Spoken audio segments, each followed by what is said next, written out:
informer qu'il y a nos amis de l'opposition, du rassemblement, qui vont demain mettre en place leur plateforme électorale en Afrique du Sud, qui va certainement, d'après les informations que nous avons reçues, déboucher sur leur candidat président de la République. Leur souhaitons bonne chance. C'est comme ça qu'on construit l'unité. Mais nous voulons que les autres fassent de même et que les trois pôles de l'opposition, avec les trois candidats, nous puissions cette fois-là nous dire la vérité en face. Que nous disions au peuple congolais qu'est-ce que nous comptons faire et que le meilleur d'entre nous puisse porter l'étendard de l'opposition unie pour le bien du peuple congolais.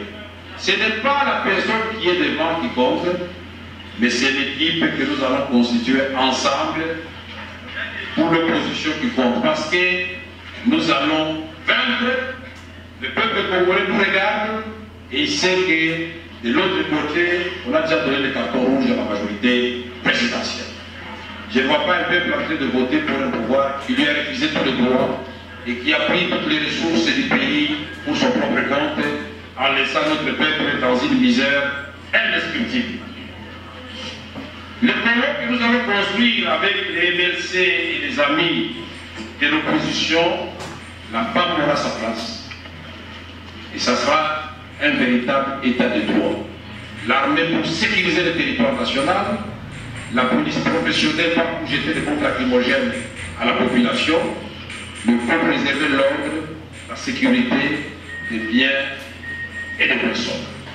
La justice n'est pas celle des forts contre les faibles, mais une justice équitable. L'administration n'est pas celle des corrompus, mais une administration qui fonctionne et qui est au service des citoyens. Une coopération régionale et internationale bien réfléchie au service du développement, de la paix et de la sécurité. Avec comme premier combat, les antivaleurs doivent être éradiqués.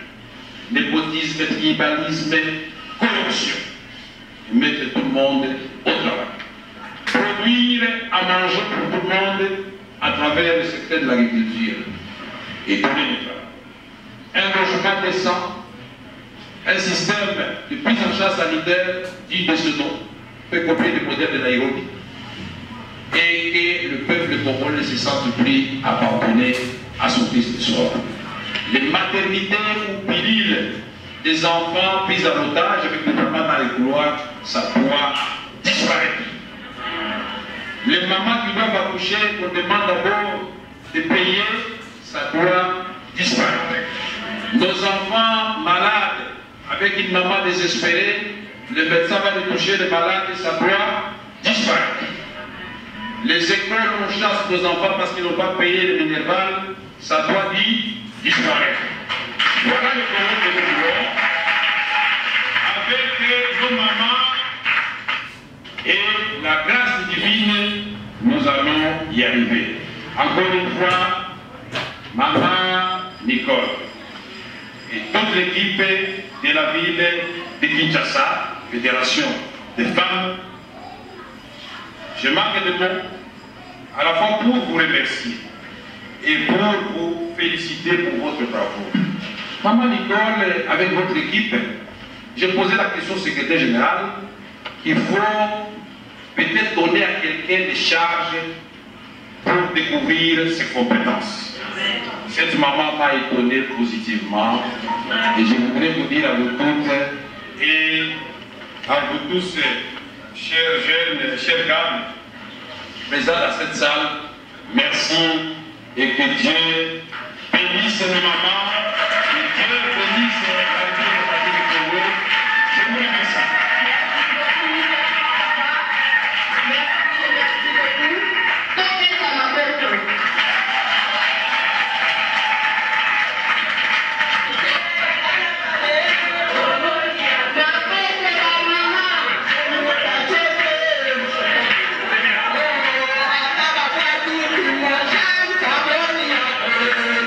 Ata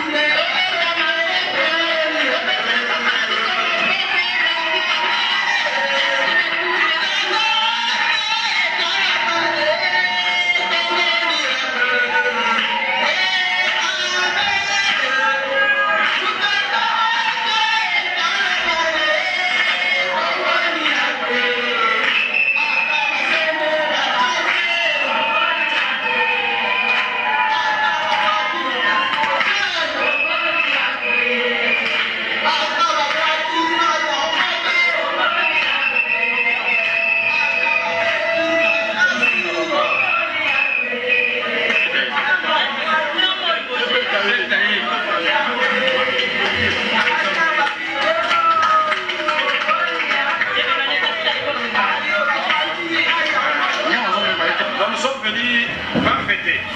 Nous sommes venus commémorer les martyrs de la démocratie à l'occasion de cette journée internationale de la femme. Mais en même temps, rappeler à tous les Congolais et à toutes les Congolaises que la promotion de la femme, ça ne doit pas être un cadeau. Aux hommes, leurs droits et rien de plus. Aux femmes, leurs droits et rien de moins. Nous voulons une société juste où la femme et l'homme vivent en harmonie mais en parfaite équité et égalité. Nous ne voulons pas qu'on puisse continuer à garder cette mentalité révolue pour l'INC où on pense que quand la femme doit avoir une promotion, c'est une faveur. Non. La femme intelligente, la femme libre, elle est là dans l'UNC.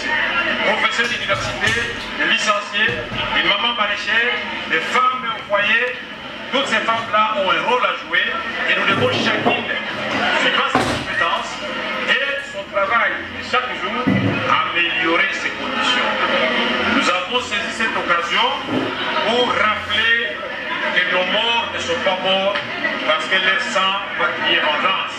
Que ce soit les 31, que ce soit les 21, que ce soit les 25, tous ceux qui sont partis, parmi lesquels des Siadé, parmi lesquels aussi Boukeli et notre camarade Hussein Gandou, dont la maman a décidé, comme le papa, de se battre jusqu'à faire aboutir le combat du fils. Nous disons l'INC est béni et avec Dieu nous allons vaincre.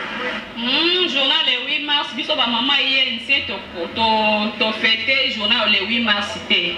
On a biso journal le 8 mars ba maman INC to zui yango pona ko commémorer mémoire ya ba martyr na biso o ba kufi na ba marche o passé le 21 na ba jour o nyonso to elandi.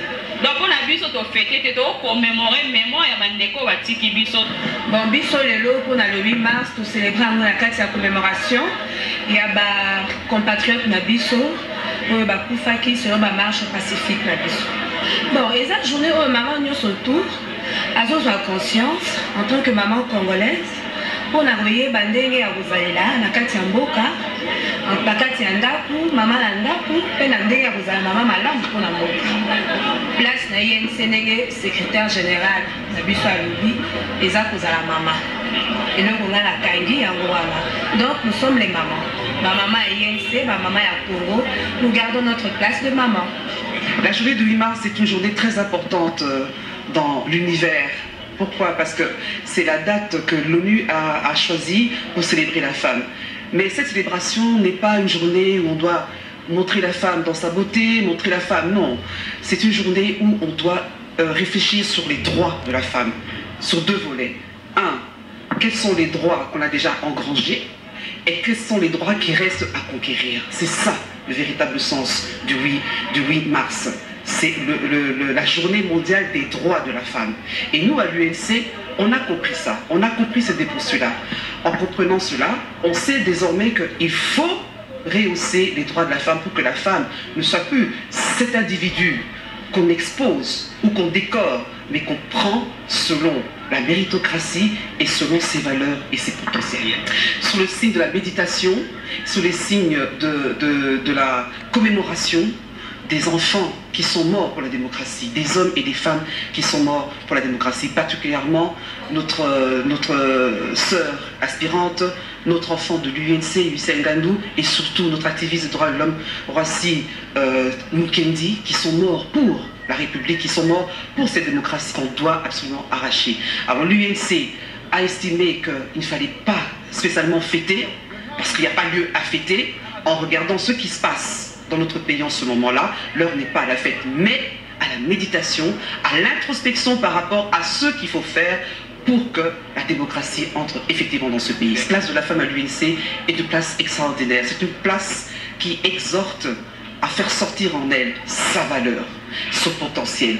Il y a des talents cachés à l'UNC, des femmes qui ont un talent caché qui ne le connaissent même pas. Mais grâce à ces moments où on peut les permettre de sortir, de s'éveiller, on voit effectivement que nous avons des pépites au sein de l'UNC.